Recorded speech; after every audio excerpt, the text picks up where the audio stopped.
বলছেন ইন্না জাআলনা মিন বাইনি আইদিহিম সাদ্দান ওয়া মিন খালফিহিম সাদ্দান ফাআগশাইনাহুম লা ইউবসিরুন। তাদের পিছনে আমি পর্দা করে দিয়েছি, প্রাচীর করে দিয়েছি, সামনে প্রাচীর করে দিয়েছি, তারা দেখতে পায় না। সামনে পিছনে প্রাচীর করে দেওয়ার মানেটা কি? এটা অনেক ব্যাখ্যা সাপেক্ষ। সামনে আমরা দেখি, আপনাদেরকে দেখি, সামনে আপনাদের দেখে আমি আল্লাহকে চিনতে পারি যে এত চেহারা, এত সুন্দর মানুষগুলো সৃষ্টি করেছেন কে। এরকম ভাবে পিছনে হচ্ছে ইতিহাস, ইতিহাস থেকে শিক্ষা নাও।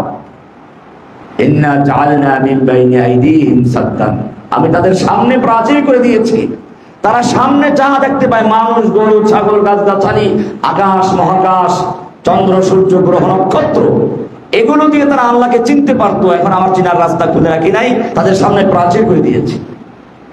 মিন বাইনি আইদিহিম, আমি তাদের পিছনেও প্রাচীর করে দিয়েছি।